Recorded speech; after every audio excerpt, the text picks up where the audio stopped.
Bismillahirrahmanirrahim. Bismillahirrahmanirrahim. Assalamualaikum warahmatullahi wabarakatuh.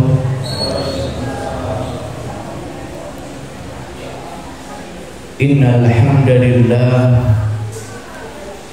nahmaduhu wa nasta'inuhu wa nastaghfiruh wa na'udzu billahi min shururi anfusina wa sayyiati a'malina.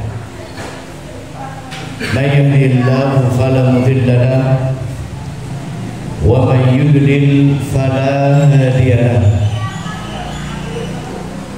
Asyhadu an la ilaha illallah wahdahu la syarika lahu wa asyhadu anna Muhammadan abduhu wa rasuluh la nabiyya ba'dahu. Allahumma salli wa sallim wa zid wa barik ala rasulina wa nabiyyina Muhammad wa ala alihi wa ashabihi wa man tabi'ahum bi ihsanin ila yaumiddin, amma ba'd. Ibu-ibu, bapak-bapak, adik-adik, seluruh jamaah kajian Ahad pagi bersama keluarga besar di rumah Allah Subhanahu wa taala di Masjid Al-Islam. Alhamdulillah, kita bersyukur kepada Allah, di pagi hari ini kita masih diberikan umur dan kita masih diberikan kehidupan oleh Allah Subhanahu wa taala. Kita pun bersyukur kepada Allah, di hari ini kita masih diberikan kesehatan oleh Allah Subhanahu wa taala, sehingga dengan nikmat umur dan nikmat sehat ini kita masih dapat beribadah dan beramal saleh. Kita masih dapat melaksanakan sholat subuh dengan berjamaah. Kita memohon kepada Allah, mudah-mudahan ibadah dan amal saleh kita merupakan ibadah dan amal saleh yang diridhai Allah, yang diterima oleh Allah, dan dapat menjadi bekal kita untuk kelak berjumpa dengan Allah Subhanahu wa taala. Amin ya rabbal alamin. Jamaah rahimani wa rahimakumullah. Alhamdulillah, pada pagi hari ini kita dapat memulai kajian perdana kita, yaitu kajian kitab Minhajul Muslim, yang pada Ahad yang lalu telah kita berikan mukadimah tentang bagaimana kitab ini, termasuk tentang biografi dari penulis atau penyusun kitab ini, sehingga pada pagi hari ini kita akan masuk langsung pada materi dalam bab ini atau dalam kitab ini. Dalam kitab Minhajul Muslim, ya, ada paling tidak 5 bab, yang dimana setiap bab nanti ada atau terdiri dari beberapa pasal. Bab yang pertama yaitu bab yang berkaitan dengan akidah, tauhid. Bab yang kedua yaitu yang menjelaskan tentang adab. Bab yang ketiga yaitu bab tentang akhlak. Bab yang keempat yaitu bab ibadah, dan ini panjang sekali nanti babnya. Dan bab yang terakhir, bab yang kelima, yaitu berkaitan dengan muamalah. Ini juga sangat banyak, sehingga kita memohon kepada Allah Subhanahu wa taala, mudah-mudahan kita dapat mengkaji kitab ini bab demi bab, halaman demi halaman hingga selesai, dan kita dapat mempraktekkan dan mengamalkan dalam kehidupan kita sehari-hari. Amin ya rabbal alamin. Jamaah rahimani wa rahimakumullah. hari ini kita akan masuk bab yang pertama. Dan bab yang pertama ini adalah bab al-aqidah, yaitu bab yang berkaitan dengan aqidah. Apa itu aqidah? Aqidah itu adalah keyakinan atau keimanan. Keyakinan dan keimanan seorang hamba kepada apa-apa yang telah diciptakan oleh Allah Subhanahu wa taala. Dan yang paling agung adalah keimanan seorang hamba kepada Allah Subhanahu wa taala. Oleh karena itu dalam bab akidah, dalam pasal yang pertama yang akan kita kaji pada pagi hari ini, di mana pasal pertama itu kita akan mengkaji bab beriman kepada Allah Subhanahu wa taala. Karena ini akan menjadi pondasi awal dari keimanan kita kepada selain Allah Subhanahu wa taala. Beriman kepada malaikat, beriman kepada para nabi, beriman kepada para rasul, beriman kepada kitab, beriman kepada hari kiamat, dan beriman kepada takdir-takdir Allah Subhanahu wa taala. Maka iman ini adalah merupakan pondasi yang penting dalam kehidupan kita. Di mana definisi dari iman adalah tasdiqun bil qalbi wa iqrarun bil lisan wal amalu bil jawarih wal arkan. Iman itu adalah tasdiqun bil qalbi, yaitu membenarkan dengan hati, membenarkan bahwasanya Allah Subhanahu wa taala itu benar-benar ada. Wa iqrarun bil lisan, dan diikrarkan dengan lisan kita. Wal amalu bil jawarih wal arkan, dan dibuktikan dengan amal salih. Mana bukti kalau kita beriman kepada Allah? Buktinya apa? Buktinya kita beribadah dan beramal salih.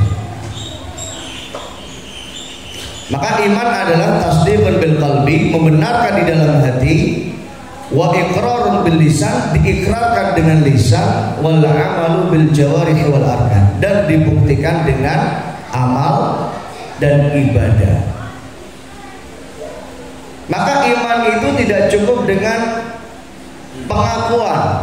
Kita sering mengkaji berapa banyak orang yang ngaku beriman, ternyata dia bukanlah orang yang beriman.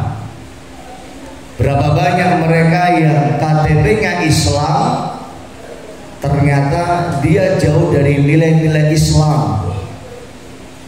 Berapa banyak mereka yang status agamanya Islam tapi tidak pernah sholat, di bulan Ramadan tidak pernah berpuasa, bahkan tidak mau mengeluarkan zakat, dan lain sebagainya. Maka keimanan seorang hamba itu tidak hanya cukup dengan pengakuan, tapi keimanan seorang hamba itu harus dibuktikan. Dan dengan apa seorang hamba membuktikan keimanannya? Ia buktikan keimanannya dengan ketakwaan, dengan beribadah dan beramal saleh, dengan menggunakan seluruh anggota tubuh yang telah diberikan oleh Allah Subhanahu wa taala. Jamaah rahimani wa rahimakumullah, ya. Maka bab yang pertama ini, pasal beriman kepada Allah, ini pasal yang sangat penting, yaitu pasal beriman kepada Allah. Kenapa penting? Karena kalau orang sudah kenal Allah Subhanahu wa taala, segala urusan akan menjadi mudah. Yang sebelumnya mungkin urusan kehidupan terasa sempit, terasa berat, tapi ketika ia mengenal Allah Subhanahu wa taala, semua akan terasa mudah dan ringan. Kenapa? Karena dia yakin benar bahwasanya Allah Subhanahu wa taala adalah zat yang maha mengatur segalanya. Yang sebelumnya ia adalah orang yang bakhil, ketika ia mengenal Allah Subhanahu wa ta'ala, maka ia akan menjadi orang yang dermawan. Yang sebelumnya ketika orang itu malas, tapi ketika dia sudah mengenal Allah Subhanahu wa ta'ala, dia akan menjadi orang yang giat dalam beribadah dan beramal saleh. Maka seorang hamba kadang kala ia butuh logika untuk benar-benar meyakinkan di dalam hatinya bahwa Allah Subhanahu wa ta'ala benar-benar ada. Ya kan? Mana buktinya Allah ada? Sebagaimana orang ateis, orang-orang yang tidak beragama, mereka tidak akan beriman. Kenapa? Karena tidak meyakini bahwasanya Allah itu ada. Maka pondasi yang terpenting bagi seorang muslim adalah dia benar-benar beriman kepada Allah Subhanahu wa ta'ala. Maka saya akan baca isi dari kitab ini. Kata beliau rahimahullah, Syekh Abu Bakar Al-Jazairi, beliau mengatakan pasal ini merupakan pasal yang sangat penting kedudukannya dan pasal yang paling agung nilainya, karena tadi namanya apa? Akidah, dasar. Kalau kita mau bangun sesuatu, berikut Bapak Ibu, kira-kira kalau mau bangun gedung, apa yang harus diperkuat? Pondasi, dasarnya harus diperkuat. Kalau dasar ini sudah kuat, mau bangun gedung setinggi apapun, insya Allah juga kuat. Bahkan ketika bangunan itu sudah berdiri tegak, berdiri kokoh, ia terkena terpangan angin pun dia akan tetap kokoh. Begitu juga pohon. Pohon ketika pohon itu pondasinya kuat, akarnya kuat, ya kan? Maka pohon itu tidak akan mudah tumbang. Berbeda dengan pohon yang kecil, yang tidak memiliki akar yang kuat, maka ketika ada angin besar, pohon itu pun akan tumbang. Maka ini adalah ibarat pondasi harus diperkuat terlebih dahulu.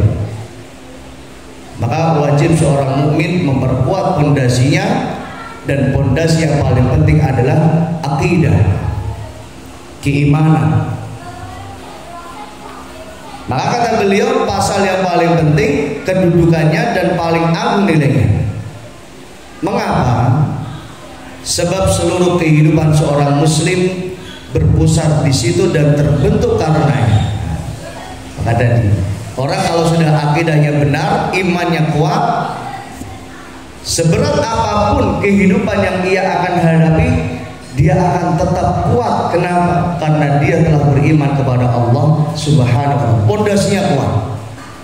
Mau diuji dengan ujian apapun, dia akan tetap kuat. Kenapa? Karena pondasinya sudah kuat. Ia adalah dasar segala prinsip di dalam sistem umum bagi kehidupan seorang muslim secara keseluruhan, yaitu dasar. Jadi untuk menjadi muslim yang kuat, maka berawal dari pondasi yang kuat, dan pondasi yang kuat itu adalah pondasi akidah. Seorang muslim beriman kepada Allah dalam arti dia meyakini wujud adanya Allah yang maha suci. Jadi kita pengen tahu apa sih dalil bahwasanya Allah Subhanahu wa ta'ala itu ada. Jangan-jangan Allah itu hanya apa? Nama saja. Apalagi kalau kita dihadapkan dengan orang sekuler, orang liberal, orang ateis, mana buktinya Allah ada? Kalian menyembah Allah, mana? Allah ada nggak? Kelihatan nggak? Maka dengan mempelajari pasal ini, kita akan bisa menjawab tentang keberadaan Allah Subhanahu wa ta'ala. Siapa Allah? Huwallahu alladzi la ilaha illa anta. Dialah Allah Subhanahu wa ta'ala yang tidak ada ilah kecuali Dia, kecuali Allah. Artinya Allah itu adalah Tuhan. Kata para ulama, ilahun, Rabb itu, Tuhan itu mencakup 3 hal. Yang pertama al-khaliq, yaitu sebagai pencipta. Maka kalau nggak bisa menciptakan, maha pencipta, maka dia bukan Tuhan. Oh, saya bisa membuat pesawat terbang atau bisa menciptakan pesawat terbang. Nah, bahan-bahan untuk membuat pesawat terbang itu siapa yang menciptakan? Besi. Maka yang menciptakan itu adalah Allah Subhanahu wa ta'ala. Termasuk yang menciptakan pesawat itu juga siapa? Allah Subhanahu. Yang menciptakan pencipta pesawat manusia siapa? Allah Subhanahu wa ta'ala. Wallahu al-khaliq. Allah ya maha pencipta. Kemudian Allah maha penguasa. Gak ada yang bisa menguasai kecuali hanyalah Allah Subhanahu wa ta'ala. Maka di dunia ini tidak ada kekuatan yang jauh lebih besar kecuali hanya milik Allah Subhanahu wa ta'ala. Sehebat apapun manusia, maka tidak akan bisa menandingi kehebatan Allah Subhanahu wa ta'ala. Karena Allah penguasa alam semesta, Maliki Yaumiddin. Bahkan Allah penguasa kelak di hari kiamat, di mana orang tidak punya kuasa apapun saat itu. Yang berkuasa hanyalah Allah Subhanahu wa ta'ala. Al-Mudabbir, Allah yang maha mengatur. Allah yang maha mengatur. Siapa yang mengatur alam semesta? Yang mengatur dialah Allah Subhanahu wa ta'ala. Ada kisah yang diriwayatkan yang dikisahkan tentang Nabi Musa alaihi salatu wassalam. Jadi Nabi Musa ini termasuk nabi yang kritis. Kata Nabi Musa kepada malaikat Jibril, ya, apakah Allah Subhanahu wa ta'ala itu ngantuk? Nah, ini pertanyaan yang kayaknya konyol gitu. Jadi Nabi Musa bertanya kepada malaikat Jibril, apakah Allah itu ngantuk? Maka saat itu Allah Subhanahu wa ta'ala menjawab yang disampaikan oleh malaikat Jibril dengan memerintahkan Nabi Musa untuk memegang segelas air. Mungkin dari kita sudah pernah dengar kisah ini. Nabi Musa disuruh megang segelas air. Pegang itu gelas, jangan sampai kau letakkan hingga aku perintahkan untuk letakkan. Ini apa? Allah yang memerintahkan. Maka Nabi Musa memegang itu gelas dari pagi sampai malam. Maka tatkala malam hari, Nabi Musa saking gak kuatnya ngantuk, sehingga apa? Sehingga gelas itu jatuh. Sehingga gelas itu apa? Jatuh. Maka malaikat Jibril alaihi salatu wassalam mengatakan, seandainya bumi ini, alam semesta ini seperti gelas ini, maka alam semesta ini akan hancur. Tapi dengan kekuasaan Allah, Allah yang maha mengatur segalanya, maka alam semesta ini tetap berjalan sesuai dengan porosnya dan telah ditetapkan Allah Subhanahu wa ta'ala. Kalau Allah ngantuk sedetik pun, maka dunia ini akan hancur. Makanya di dalam ayat kursi apa? Allahu la ilaha illa huwal hayyul qayyum la ta'khudhuhu sinatun wala naum. Allah itu enggak mungkin dan enggak akan sinah, ya, tidak akan ngantuk, wala naum, dan enggak akan tidur. Maka kalau yang punya sifat ngantuk dan tidur, berarti dia bukan Tuhan, bukan Allah Subhanahu wa ta'ala. Karena itu merupakan kelemahan. Al-Qawi yang maha kuat. Allah yang maha kuat, nggak mungkin Allah punya sifat kelemahan. Termasuk yang diyakini oleh orang Nasrani bahwa Tuhan, ya, orang Kristen bahwa Tuhan itu ada 3. Tuhan Bapa, Tuhan Ibu, Tuhan Anak. Nah, ini yang repot kalau Tuhan Ibu. Ibunda Maryam alaihissalatu wassalam, ya, beliau wanita yang memang suci, tapi bagi orang Kristen dianggap sebagai apa? Tuhan. Dan Tuhan nggak mungkin melahirkan dan nggak mungkin juga dilahirkan.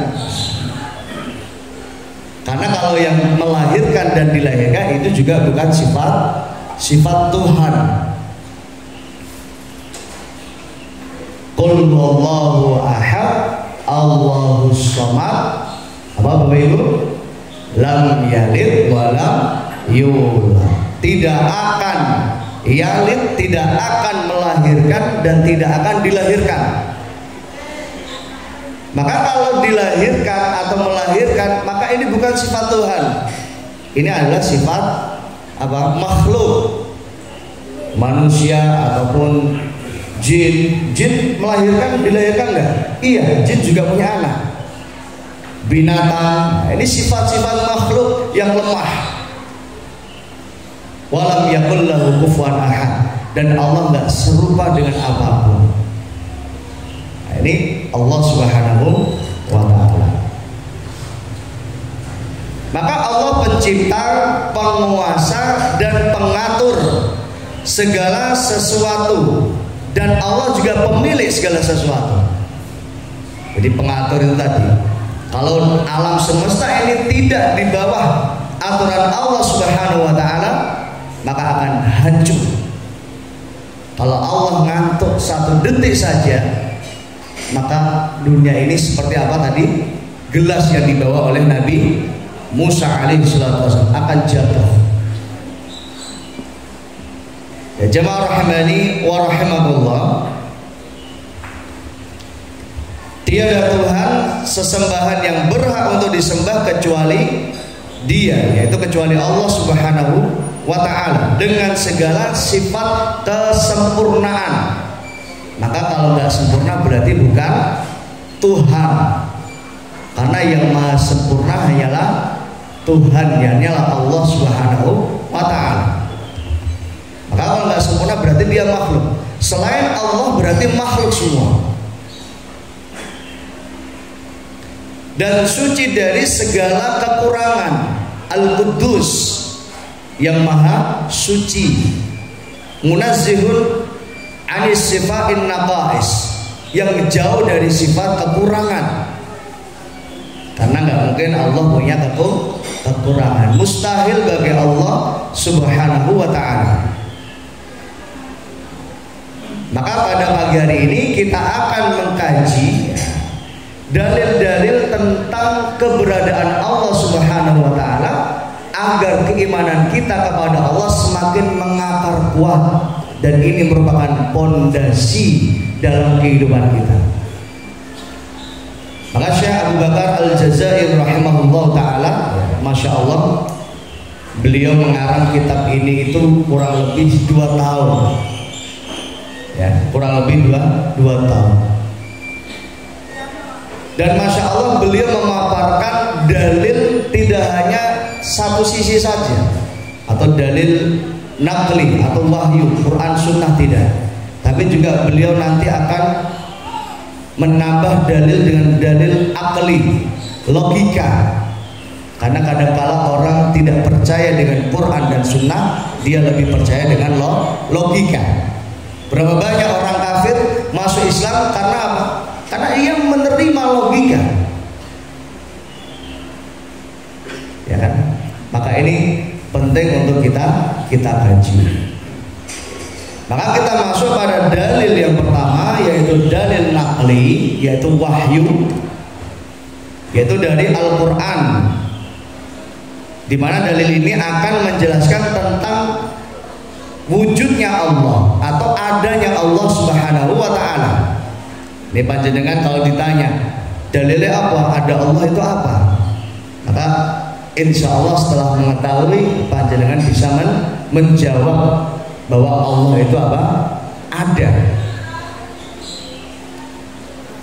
Allah ada dengan dalil yang pertama yaitu surat Al-A'raf ayat 54. Silakan yang bawa pulpen dicatat. Nun sewu, sampai saat ini kitabnya belum datang. Insya Allah pekan depan sudah datang. Yang sudah pesan ya nanti pekan depan insya Allah sudah bisa membawa kitab ini, membuka kitab ini. Dalil yang pertama yaitu surat Al-A'raf ayat 54. Ya, surat Al-A'raf ayat 54. Di mana Allah Subhanahu wa taala berfirman, a'udzubillahi minasyaitonir rajim, inna rabbakumullah. Sesungguhnya Dia adalah Tuhan kalian, yaitu Tuhannya seluruh makhluk. Tuhannya manusia, Tuhannya jin, Tuhannya binatang, Tuhannya bintang dan bulan, Tuhannya matahari, dan Tuhan seluruh makhluk yang diciptakan Allah Subhanahu wa taala. Inna rabbakumullah, Dialah Tuhan kalian. Siapa? Allah. Alladzi khalaqas samawati wal ardh, yang dimana Allah inilah yang menciptakan langit dan bumi. Maka di antara Tuhan-Tuhan yang disembah di alam semesta ini, di dunia ini, bisa nggak mereka menciptakan langit dan bumi? Mustahil. Patung yang mereka ciptakan justru malah yang membuat siapa? Manusia itu sendiri. Bayangkan, kan nggak masuk akal gitu. Dipahat sendiri, ya kan? Dibentuk sendiri, kemudian disembah-sembah sendiri. Dan ini bukan Tuhan yang semacam ini. Kemudian bintang itu juga Allah Subhanahu wa taala yang menciptakan. Nah, ini di dunia ini juga ada yang menyembah bintang. Bahkan ada yang menyembah matahari. Sementara matahari ini juga yang menciptakan Allah Subhanahu wa taala. Bisa nggak matahari membuat langit dan bumi? Mustahil, karena nggak masuk akal. Maka ayat ini menjelaskan tentang siapa Allah. Siapa Allah? Wallah inna rabbakumullah alladzi khalaqas samawati wal ardh, yang menciptakan langit dan bumi. Langit yang tinggi bisa tegak tanpa tiang, ini yang ciptakan Allah Subhanahu wa taala.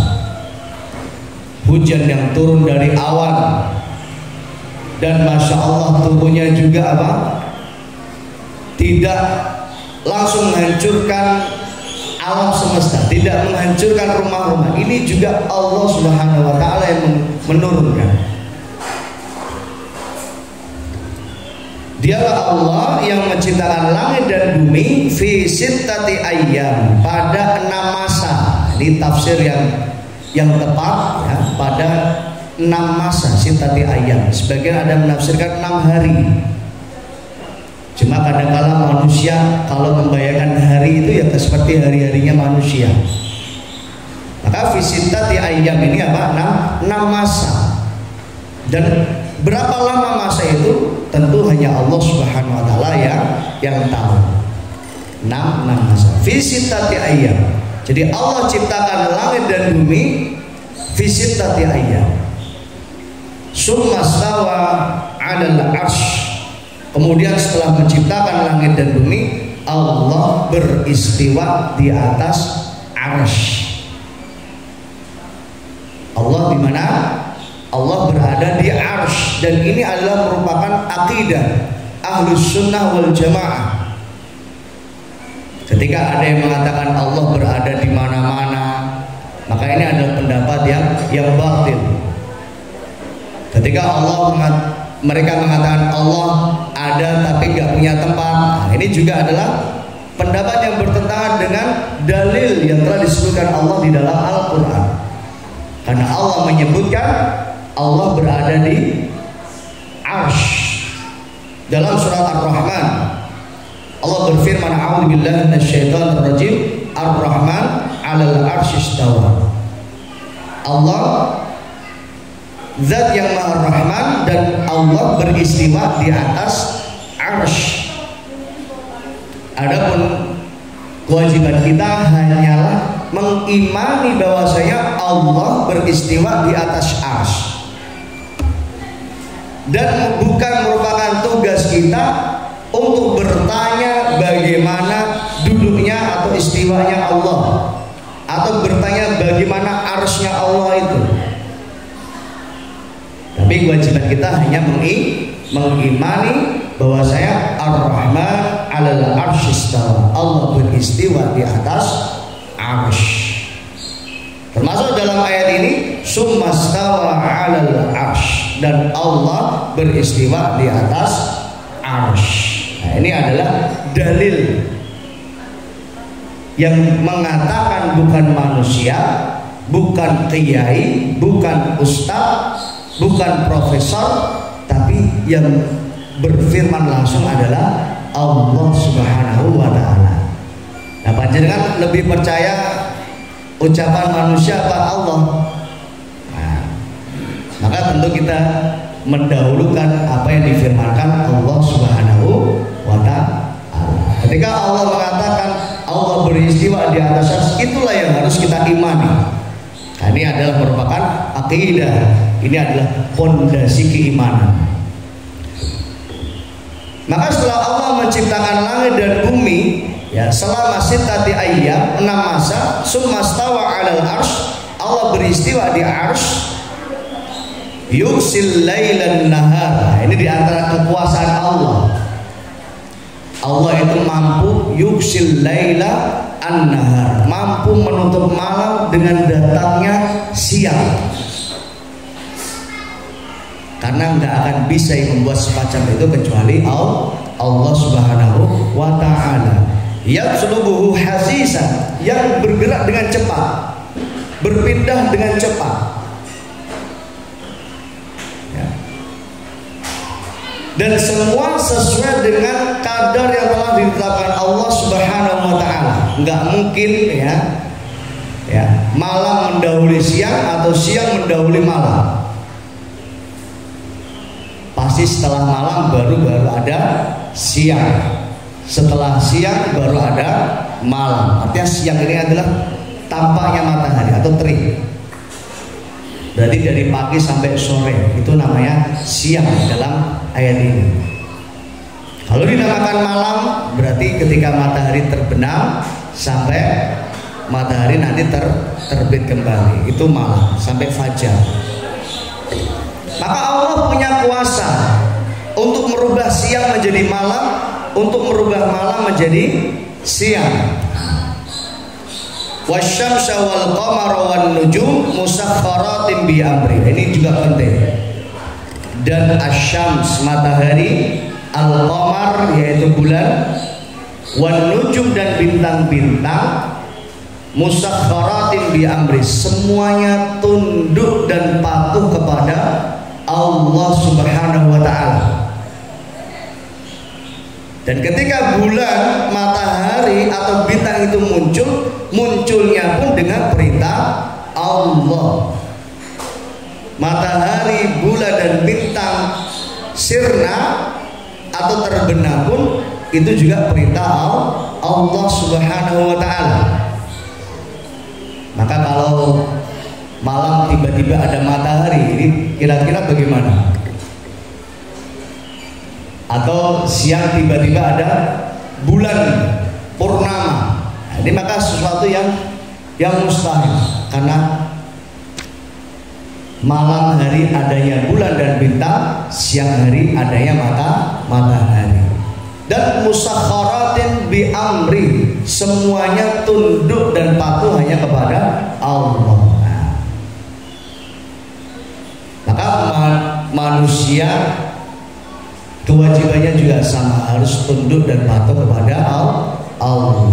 Bulan dan bintang harus tunduk pada Allah, matahari harus tunduk pada Allah, bahkan semua bertasbih kepada Allah.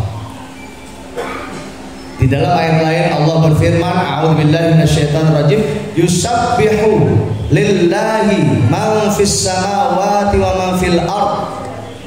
Seluruh yang ada di langit dan di bumi bertasbih kepada Allah. Termasuk burung yang terbang, itu ia sedang bertasbih kepada Allah. Ikan yang sedang berenang, bahkan kadangkala loncat permukaan, itu sedang bertasbih kepada Allah. Pohon yang sedang bergoyang, itu di antara tasbihnya pohon kepada Allah. Tapi kita tidak tahu secara detail dan jelas bagaimana mereka bertasbih. Walakinnakum la ta'rifuna tasbihah. Jadi makhluk-makhluk yang lain saja bertasbih kepada Allah, kenapa kita manusianya tidak mau bertasbih kepada Allah? Padahal Allah menciptakan manusia lebih baik dari yang lainnya. Laqad khalaqnal insana fi ahsani taqwim. Sungguh kami telah ciptakan insan manusia fi ahsani taqwim, dalam penciptaan yang ahsan, yang terbaik, yang paling baik. Jadi kita yang diciptakan yang terbaik, maka kita juga harus bertasbih dengan tasbih yang terbaik, beribadah dengan ibadah yang terbaik. Ala lahul khalqu wal amru tabarakallahu rabbul alamin. Ingatlah, dialah Allah subhanahu wa ta'ala al-khalq wal amru, yang maha menciptakan dan yang maha memerintah. Jadi yang berhak untuk memerintah siapa? Allah subhanahu wa ta'ala. Tabarakallahu rabbul alamin. Maha suci Allah, maha penuh berkahnya Allah, Rabbul alamin, Tuhan semesta alam. Ini tentang kedudukan Allah. Jadi Allah itu Tuhan yang menciptakan langit dan bumi, menciptakan bintang, menciptakan bulan, menciptakan matahari, dan menciptakan seluruh makhluk yang di alam semesta. Ini termasuk dalil bahwasanya Allah itu ada. Karena nggak mungkin semuanya itu ada kecuali ada penciptanya. Kemudian firman Allah subhanahu wa ta'ala surat Al-Qasas ayat 30, di mana Allah subhanahu wa ta'ala berfirman, ya Musa inni anallah rabbul alamin. Wahai Musa, sungguhnya aku adalah Allah rabbul alamin. Jadi ayat ini berkisah tentang saat itu Nabi Musa alaihi salatu wassalam bersama istrinya sedang melakukan perjalanan dari Madyan ke Mesir. Dari negeri Madyan ke mana? Ke Mesir. Maka di dalam sebuah perjalanan Nabi Musa melihat cahaya. Melihat apa? Cahaya api. Kemudian Nabi Musa berkata kepada istrinya, kau tunggu di sini saja, aku yang akan ke sana. Aku yang akan melihat. Boleh jadi ada seseorang yang bisa membantu kita, atau ada sesuatu yang bisa kita ambil, kita manfaatkan. Atau kalau di situ nanti ada mudharat, maka akulah yang akan kena, bukan kamu. Nah, ini Nabi Musa alaihissalam. Maka tatkala berada di tempat yang dituju oleh Nabi Musa alaihissalam, maka Nabi Musa mendengar Allah subhanahu wa ta'ala berfirman secara langsung kepadanya, ya Musa, wahai Musa, ini anallah rabbul alamin. Wahai Musa, aku adalah Allah rabbul alamin, Tuhan semesta alam. Nabi Musa nggak cukup sampai itu, nggak puas. Karena Nabi Musa ingin apa? Ingin mendapatkan bukti yang lebih detail. Bahkan sampai Nabi Musa juga ingin melihat Allah Subhanahu wa taala. Ini dalam Al-Qur'an dikisahkan dalam surat Al-A'raf. Ya, nanti bisa dicatat. Dalam surat Al-A'raf ini dikisahkan tentang di mana Nabi Musa ingin melihat Allah Subhanahu wa taala. Walamma ja'a Musa limiqatina, maka tatkala Nabi Musa mencapai miqat atau sebuah tempat yang tinggi, wa kallamahu rabbuh, maka Nabi Musa berkata kepada Allah. Jadi Nabi Musa ini mendapatkan julukan apa? Kalimullah, satu-satunya nabi yang berbicara langsung dengan Allah Subhanahu wa taala. Kalau Nabi Muhammad Habibullah, kekasihnya Allah. Nabi Ibrahim apa julukannya? Khalilullah, ya, atau Khalilur Rahman, yaitu temannya Allah Subhanahu wa taala. Nabi Isa apa julukannya? Ruhullah, yaitu ruhnya Allah. Karena Nabi Isa alaihissalam diciptakan tanpa bapa, dan Allah yang memerintahkan untuk meniupkan ruh kepada janin ibunda Maryam alaihissalam. Jadi disebutkan dalam Al-Quran, wattakhadha Ibrahim khalila, ini dalam surat An-Nisa 125. Allah jadikan Nabi Ibrahim sebagai khalil, sebagai teman. Wa kallamallahu Musa taklima, ini surat An-Nisa ayat 164. Allah berbicara langsung kepada Nabi Musa. Nah, ini spesial. Atau Isa adalah ruhullah, wa kalimatu alqaha ila Maryam wa ruhun minhu, dalam surat An-Nisa ayat 171. Maka Nabi Musa julukannya siapa? Kalimullah, nabi yang diajak berbicara langsung oleh Allah Subhanahu wa ta'ala. Enggak ada nabi yang berbicara langsung dengan Allah kecuali Nabi Musa alaihi salatu wassalam. Al-Quran diturunkan selama berapa tahun Bapak Ibu? Berapa tahun? Masih ingat kemarin kita ngaji Nabi dakwah 13 tahun di Mekah, 10 tahun di kota Madinah. 10 tambah 13 berarti 23 tahun. Artinya Al-Quran diturunkan Allah selama 23 tahun. Berbeda dengan kitab Taurat yang Allah turunkan kepada Nabi Musa. Maka kitab Taurat yang diturunkan Allah kepada Nabi Musa itu selama 40 hari saja, bukan 20 tahun atau 40 tahun.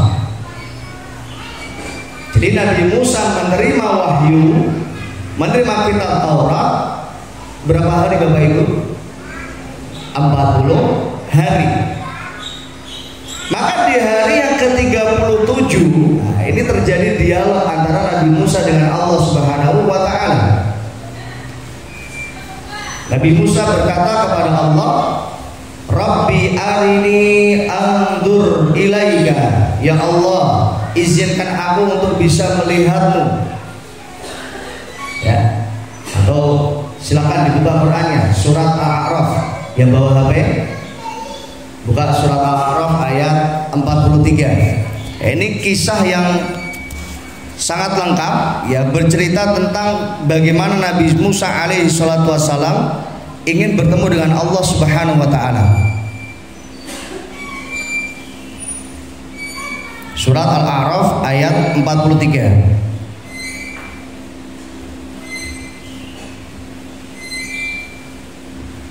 Ya. 143, maaf, Al-Baqarah, Al-A'raf ayat 143. Nah, ini disebutkan Rabbi arini anzur ilaika, ya Allah, izinkan aku untuk bisa melihatmu. Tapi apa jawaban Allah? Qala lan tarani. Wahai Musa, kau nggak akan bisa melihatku, nggak mungkin bisa melihatku. Karena ini mustahil bagi makhluk untuk melihat Allah Subhanahu wa taala. Dan para nabi pun tidak ada yang melihat Allah. Termasuk Nabi Muhammad sallallahu alaihi wasallam.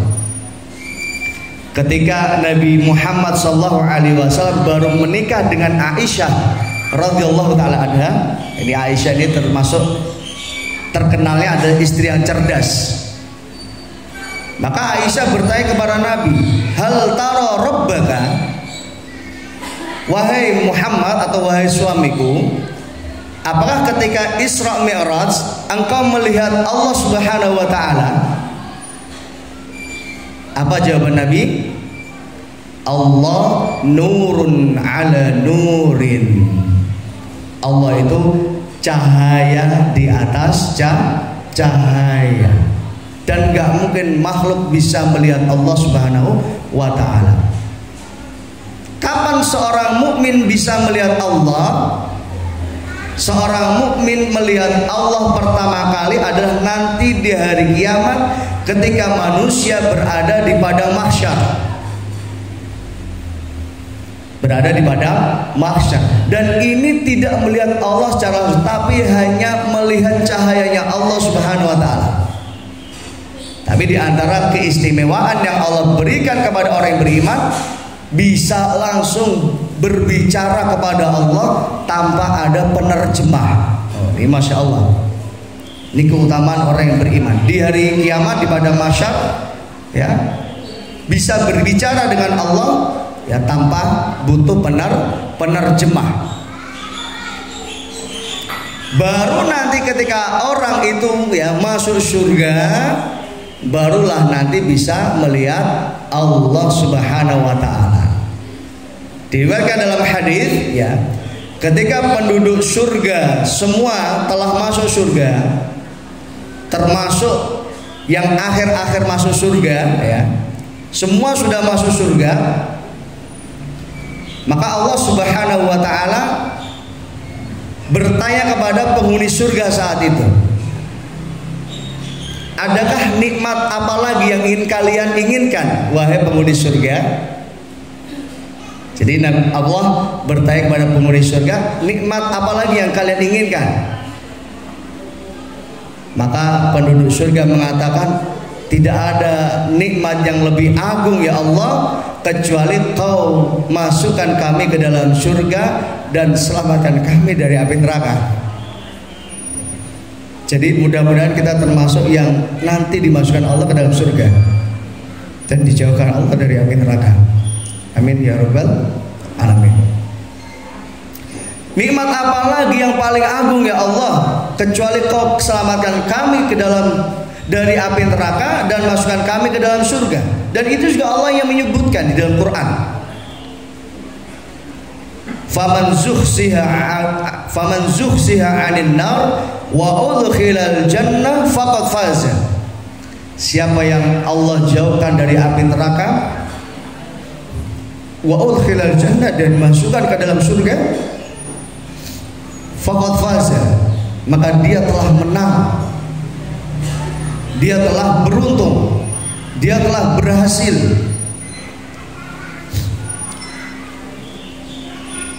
Maka penduduk surga, mereka sudah puas dengan apa yang mereka dapatkan saat itu. Karena di antara nikmat penduduk surga adalah mereka bersyukur dengan keberadaan mereka di surga. Kenapa? Karena mereka juga menyaksikan bagaimana orang-orang kafir dan orang munafik disiksa di neraka, dan sangat bersyukur penghuni surga. Termasuk surga yang sangat indah, permadanian dari emas, gedungnya ya, tiang-tiangnya dari emas, masya Allah.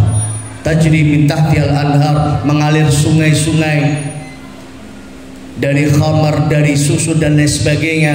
Apapun yang kita butuhkan akan kita mudah dapatkan. Walakum fiha ma tashtahi anfusukum, apapun yang kalian minta akan dikasih oleh Allah di surga. kita minta di dunia, mungkin ada hal-hal yang tidak dikasih Allah. Karena Allah tahu mana yang terbaik untuk kita. Tapi ketika kita minta apapun di surga, apapun yang kita minta akan dikasih Allah. Walakum fiha ma tashtahi anfusukum. Semua akan diberikan Allah. Termasuk di surga itu nggak ada orang tua. Yang laki-laki ya nanti akan kembali kepada usia mudanya. Tingginya pun tinggi sebagaimana tingginya Nabi Adam alaihi salatu wassalam. Nabi Adam tingginya berapa hasta, Bapak Ibu? Ada yang tahu nggak? Masih ingat nggak? Tingginya Nabi Adam itu 60 hasta, 60 siku, atau kurang lebih 27,5 meter. Bayangkan, 27,5 meter. Sekarang manusia berapa meter? Paling tinggi 2 meter. Itu Nabi Adam alaihissalatu wassalam tingginya berapa? 27,5 meter atau 60 hasta. Dan itulah tinggi rata-rata penghuni surga laki-laki. Jadi jangan khawatir yang pendek. Yang pendek nanti di surga akan jadi tinggi. Termasuk yang perempuan juga. Tinggi wanita di surga juga seperti ibunya Hawa alaihi salatu wassalam. Ya, di mana tingginya adalah 40 siku atau 40 hasta. Kurang lebih 17,5 meter. Yang laki-laki berapa? 27,5 meter, yang perempuan 17,5 meter. Tingginya luar biasa. Maka nggak ada yang pendek di surga. Dan semuanya muda. Gak ada yang anak kecil, gak ada yang tua, semuanya dalam usia apa? Muda, remaja, muda semua. Ini diantara nikmat Allah Subhanahu wa Ta'ala. Di surga kita gak akan buang air besar, kita gak akan kencing, kita gak akan ingusan, gak keluar ingus, kita gak akan menangis, kita gak akan buang air besar. Bahkan dikisahkan dalam sebuah hadis, ya, ketika penduduk surga, ya, Allah beradakan mereka di surga yang harusnya mereka buang air besar, harusnya mereka kencing, maka kotoran-kotoran itu keluar dari tubuhnya melewati keringat seperti kristal. Ini adalah diantara kisah tentang surga Allah Subhanahu wa Ta'ala.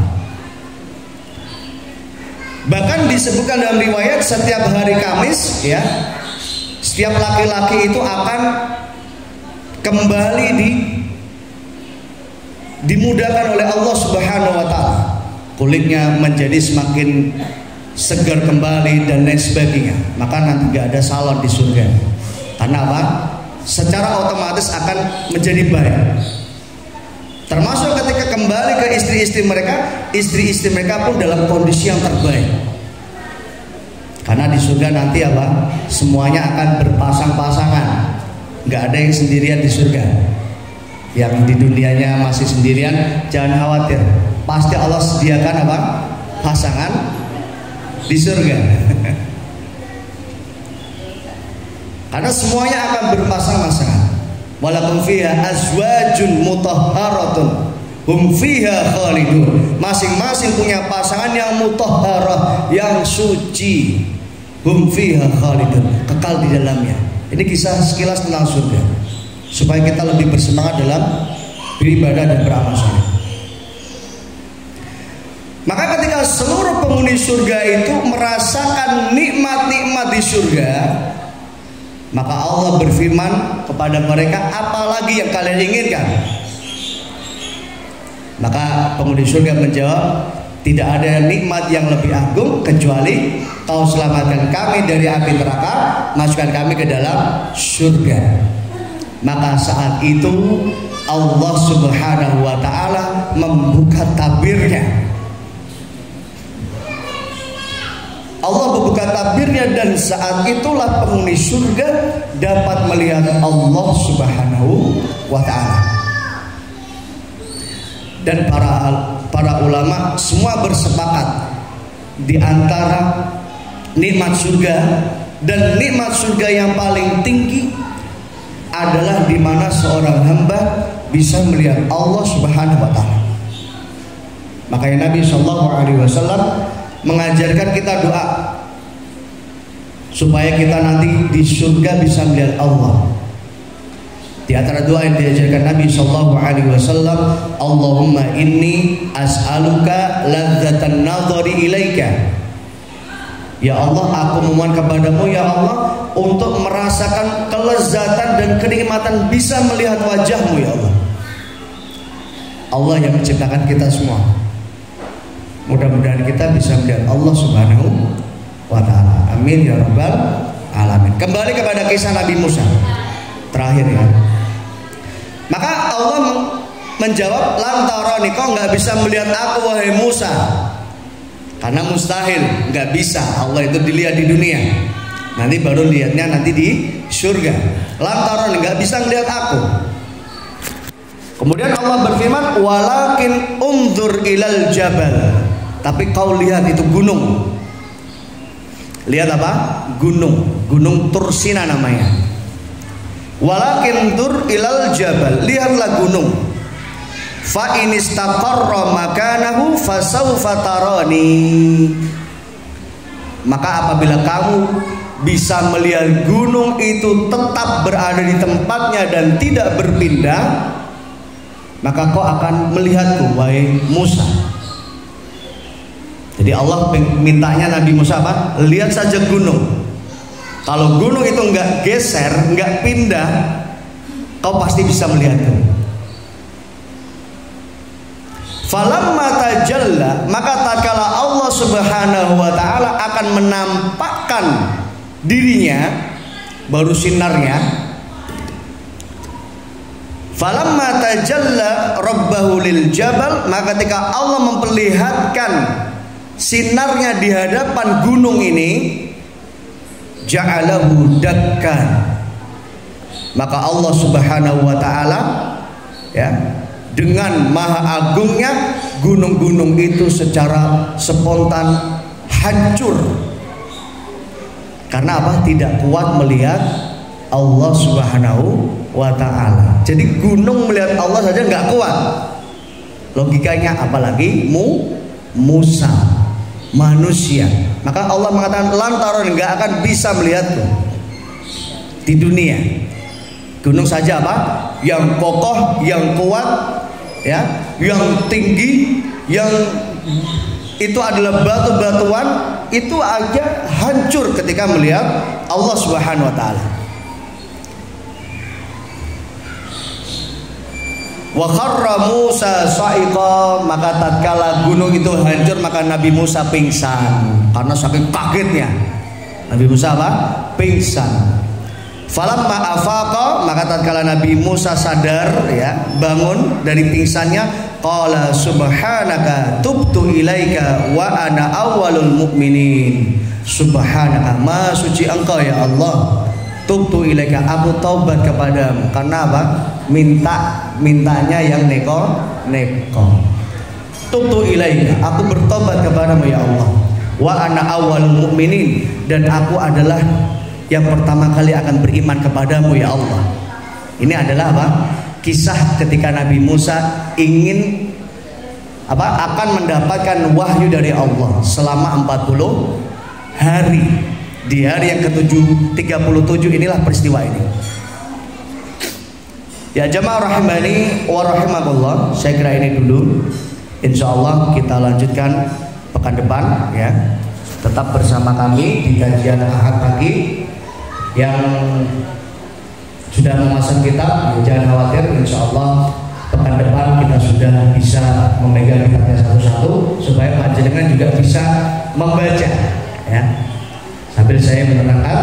Kemudian yang belum memiliki maka bisa memesan, karena ini penting. Saya harapkan setiap rumah kita ada kitab ini, karena apapun yang kita cari, kita butuhkan ada di dalam kitab ini. Ibarat apa? Saya ibaratkan kitab ini seperti kamus. Permasalahan apapun yang kita cari, insya Allah ada di kitab ini. Maka ini adalah merupakan pahala jariah, pahala yang besar bagi pengarang atau Syekh Abu Bakar Al-Jazairi, karena beliau berhasil menghimpun apa saja yang dibutuhkan umat Islam dan dikumpulkan dalam satu kitab dalam kurun waktu yang singkat 2 tahun. Mudah-mudahan kita dapat istiqomah untuk bisa mengkaji kitab ini bab demi bab, halaman demi halaman, dan mudah-mudahan apa yang kita kaji pada pagi hari ini menjadi ilmu yang manfaat, yang barokah untuk diri kita dan keluarga kita dan untuk seluruh kaum muslimin. Amin ya rabbal alamin. Mari kita akhiri kajian kita pada pagi hari ini dengan kita berdoa kepada Allah. Allahumma anfa'na bima 'allamtana wa 'allimna ma yanfa'una wa zidna ilman. Allahumma inna nas'aluka ilman nafi'an wa rizqan thayyiban wa 'amalan mutaqabbalan. Rabbi ighfir lana wa liwalidayna warhamna kama rabbayana shighara. Rabbana atina fid dunya hasanah wa fil akhirati hasanah wa qina adzabannar. Wa sallallahu ala nabiyyina Muhammad wa ala alihi wa sahbihi wa sallam. Alhamdulillahirabbil alamin. Mari kita akhiri dengan doa kafaratul majelis. Subhanallahumma bihamdika asyhadu an la ilaha illa anta astaghfiruka wa atubu ilaik. Assalamualaikum warahmatullahi wabarakatuh.